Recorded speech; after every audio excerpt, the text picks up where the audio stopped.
Okay, folks, before you think you're gonna make history and vote this goofy, dippy fucking cunt into office, just stop and listen and think for yourself for once in your fucking life as I expose this fucking cunt, this communist fucking bitch, for the lying, racist motherfucker that she is. Fuck this bitch. You were against same-sex marriage, now you're for it. You defended President Obama's immigration policies, now you say they're too harsh. You supported his trade deal dozens of times. You even called it the gold standard. Now, suddenly last week, you're against it. Will you say anything to get elected? Well, actually, I have been very consistent over the course of my entire life. I have always fought for the same values and principles. Do you think New York State should recognize gay marriage? No. No. Okay. I believe that marriage is not just a bond, but a sacred bond between a man and a woman. I have not supported same-sex marriage. I have supported civil partnerships and contractual relationships. I support marriage for lesbian and gay couples. I support it personally and as a matter of policy and law. So you're saying your opinion on gay marriage changed, or you changed your mind?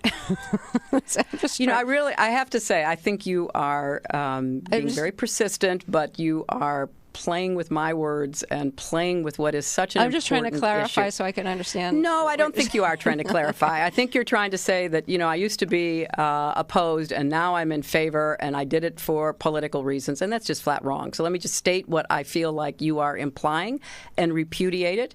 I have a strong record. I have a great commitment to this issue, and I am proud of what I've done and the progress we're making. Yeah, I'm sorry, I just want to clarify what I was saying. No, I was saying that you maybe really believed this all along, but, believed in gay marriage all along, but felt for political reasons America wasn't ready yet and you couldn't say it. That's what I was thinking.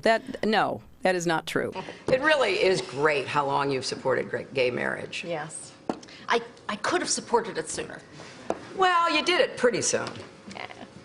Could have been sooner. Fair point. Just in July, New Hampshire, you told the crowd you, quote, take a backseat to no one when it comes to progressive values. I take a backseat to no one when you look at my record and standing up and fighting for progressive values. Last month in Ohio, you said you plead guilty to, quote, being kind of moderate and center. Do you change your political identity based on who you're talking to? No, I think that, like most people that I know, I have a range of views, but they are rooted in my values and my experience. I get accused of being kind of moderate and center. I plead guilty. Just for the record, are you a progressive or are you a moderate? I'm a progressive.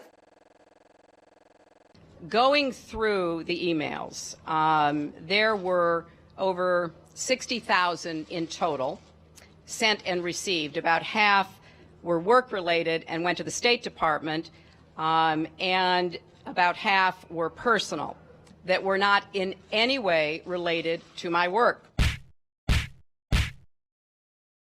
When you speak to the public, you say, I turned over everything. That's, for the most part, a direct quote. When you talk to the public, you say, I turned over everything. 90 to 95% of my work-related emails were in the state system. If they wanted to see them, they would certainly have been able to do so. You know what? That is maybe the 10th time you have cited that figure today. It is. And I have not heard anyone other than you ever cite that figure. Who told you that 90 to 95% of your emails were in the State Department system? Who told you that? We learned that from the State Department in their analysis of the emails that were already on the system. The Inspector General report found that less than 1% of State Department emails, record emails, were captured. So they give a number of less than 1%, and you give a number of 90%. I have absolute confidence that everything that could be in any way connected to work is now in the possession of the State Department. This pile represents the emails that you sent or received about Libya in 2011, from February through December of 2011. This pile represents the emails you sent or received from early 2012 until the day of the attack. There are 795 emails in this pile. We've counted them. There are 67 emails in this pile in 2012. And I'm troubled by what I see here. I can only conclude by your own records that there was a lack of interest in Libya in 2012. The server contains personal communications from my husband and me. Only time I got on the internet, I did 2 emails, and I ordered Christmas presents from a reservation. Otherwise, I found people said embarrassing things on emails. I didn't want to be one of them.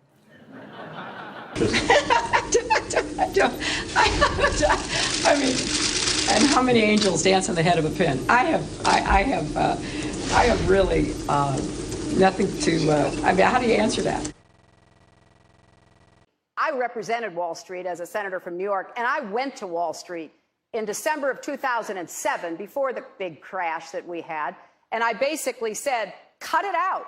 Quit foreclosing on homes. Quit engaging in these kinds of speculative behaviors. Now, who's exactly to blame for the housing crisis? I think there's plenty of blame to go around. Home buyers who paid extra fees to avoid documenting their income should have known they were getting in over their heads. Of course, we have to deal with the problem that the banks are still too big to fail. We can never let the American taxpayer and middle-class families ever have to bail out the kind of speculative behavior that we saw. But we also have to worry about some of the other players. AIG, a big insurance company, Lehman Brothers, an investment bank. There's this whole area called shadow banking. That's where the experts tell me the next potential problem could come from. So I'm with both Senator Sanders and Governor O'Malley in putting a lot of attention onto the banks. And the plan that I have put forward would actually empower regulators to break up big banks. I represented New York, and I represented New York on 9/11. When we were attacked, where were we attacked? We were attacked in downtown Manhattan, where Wall Street is. I did spend a whole lot of time and effort helping them rebuild. That was good for New York, it was good for the economy, and it was a way to rebuke the terrorists who had attacked our country. 9/11 was bad. I agree with that. Time and time again, you hear one thing in speeches, and then you see a campaign that has the worst kind of tactics, reminiscent of the same sort of Republican attacks on Democrats. Well, I am here to say that it is not only wrong, but it is undermining core democratic principles. Since when do Democrats attack one another on universal health care? I've looked at the legislation that Senator Sanders has proposed, and basically he does eliminate the Affordable Care Act, eliminates private insurance, eliminates Medicare, eliminates Medicaid, TRICARE, Children's Health Insurance Program. Just because Senator Obama chose not to present a universal health care plan does not give him the right to attack me because I did. So let's have a real campaign. Enough with the speeches and the big rallies and then using tactics that are right out of Karl Rove's playbook. This is wrong, and every Democrat should be outraged. The Democratic Party in the United States worked since Harry Truman to get the Affordable Care Act passed. So shame on you, Barack Obama. It is time you ran a campaign consistent with your messages in public. Hillary Clinton's attempt to tout her foreign policy experience hounded her again on the campaign trail today. I made a mistake in describing it. She claimed she misspoke last week and was sleep deprived when she described landing under sniper fire in Tuzla, Bosnia, something that didn't happen. But CBS News has found several times in the past few months when Senator Clinton used the Bosnia trip to try to show her international experience. December in Iowa. We landed in one of those corkscrew landings and ran out because they said there might be sniper fire. I don't remember anybody offering me tea on the tarmac when that was happening. Then in February. The welcoming ceremony had to be moved inside because of sniper fire. And last week. I remember landing under sniper fire. We basically were told to run to our cars. Now that is what happened. Differing accounts of your trip to Bosnia, and I'm wondering if you can clarify. I know you recalled, ducking under sniper fire, and Sinbad in his account, who was on the trip, he said that the most dangerous part was remembering where he was going to eat next. He's a comedian, Jeff. He's a comedian. So you actually recall, hearing gunfire, and were you when we were flying into Bosnia, we came in a evasive maneuver. There was no greeting ceremony, and we basically were told to run to our cars. Now that is what happened. After CBS News video showed what really happened when she landed and greeted officials, Senator Clinton maintained there were risks, but explained to the Philadelphia Daily News why she was seen on the Bosnian tarmac greeting a young child if it was really so dangerous. I was also told that the greeting ceremony had been moved away from the tarmac, but that there was this 8-year-old girl, and I said, well, I can't rush by her. I've got to at least greet her. So I greeted her, I took her stuff, and I left. Now that's my memory of it. Good to see you. Once again, her memory doesn't match our videotape. She and her daughter Chelsea lingered on the tarmac to greet U.S. military officials, took photos. There was the group of 7th graders on the tarmac too. And then Senator Clinton walked to the armored vehicle where she did eventually duck and enter. It was one of the highlights of President Clinton's first term, passage of the North American Free Trade Agreement, also known as NAFTA. Critics blame NAFTA for the loss of manufacturing jobs in industrial states, including Ohio and Pennsylvania. Hillary Clinton helped get NAFTA approved. She held at least 5 meetings to strategize about how to win congressional approval. She helped the White House block opposition from labor and environmental groups, and she was the featured speaker at a crucial meeting. Participants in that event said, quote, her remarks were totally pro-NAFTA. There was no equivocation for her support for NAFTA at the time.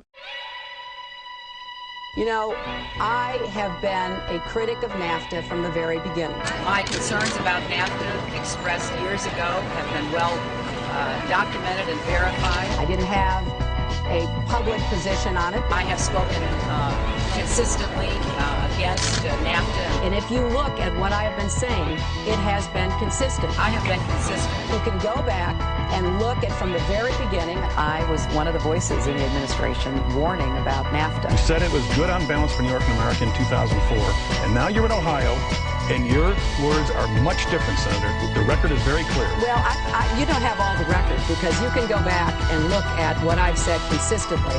Oh, I think that everybody is in favor of free and fair trade, and I think that NAFTA is proving its worth. I think on balance, NAFTA has been good for New York and America. Was NAFTA a mistake? NAFTA was a mistake to the extent that it did not deliver on what we had hoped it would. Your opponents are saying that that's really part of a larger pattern with you, that you often avoid taking firm positions on controversial issues.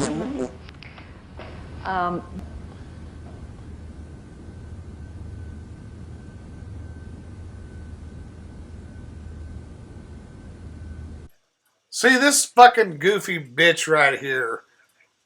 You've already seen her lie like a motherfucker, and I don't know why you people that fucking support this goofy bitch want to overlook that. Any promises that she could possibly make will be broken. Complete bullshit. This is the same motherfucker. Oh my God. Look, if you're really ready for Hillary simply because she's a fucking woman, how about if we wait until we have a woman that's worthy of leadership? This goofy dippy bitch is not worthy of shit. This fucking communist bitch right here. I know a lot of you are still smoking fucking Clinton's dick. But see, this is the same guy, Bill Clinton, who ushered in political correctness, which has been one of the most dividing forces in our country, and why most people are scared to death to say anything or go against the fucking grain. People got to be real careful what they say out loud or what they believe in, what they share that they believe in, because they could lose their job over it or not be able to land a good job somewhere, because a lot of employers will look at your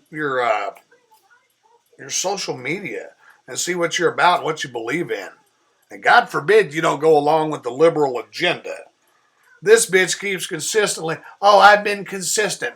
No, you've been consistently lying like a motherfucker. She claims to be all these things that she's not. This bitch Here's the funny thing about this is that while the fucking liberal fucking media, I mean, pretty much, hey, let's be real about it, the Democrats, the libtards, they fucking own the media. So they can demonize Trump and take any and everything he says out of context and say that he's a racist. That'll be their little card. Either he's racist or he's bigoted. The list goes on and on. Meanwhile, this bitch is responsible for the deaths of Americans, and her cop-out is, what difference does it make at this point? Fuck this goofy bitch. You know what? This bitch is a fucking racist. She is a racist motherfucker. She has been for a long time. She tries to pander to black people, but in reality, she fucking hates black people. She is a fucking racist bitch, and she's a fucking liar. I'm going to show you a case where she panders like a motherfucker, and then I'm going to show you one other thing that proves that she's a fucking racist bitch. I got hot sauce in my bag. Swag. So what's something that you always carry with you? Hot sauce. Hot sauce.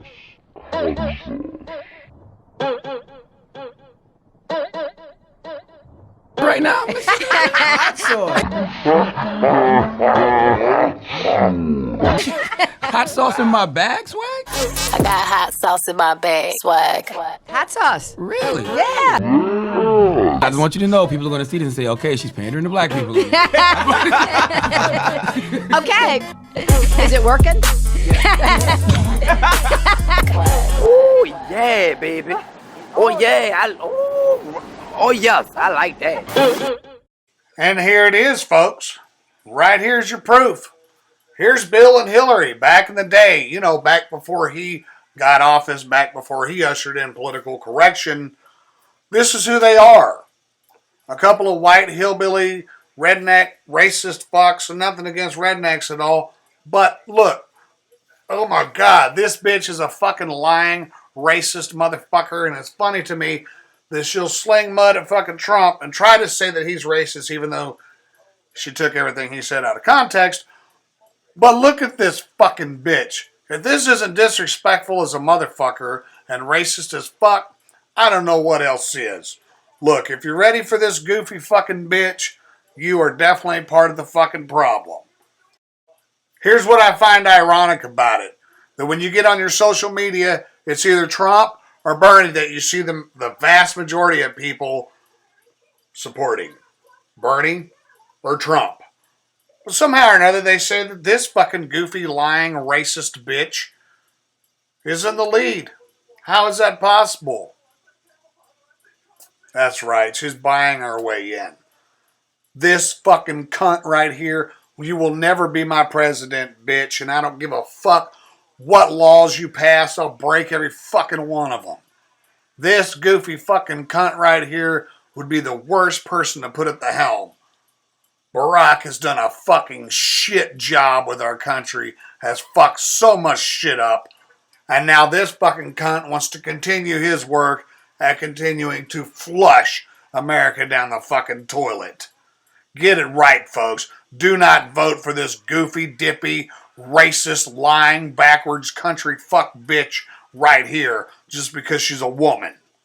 Get that motherfucker the fuck out of here.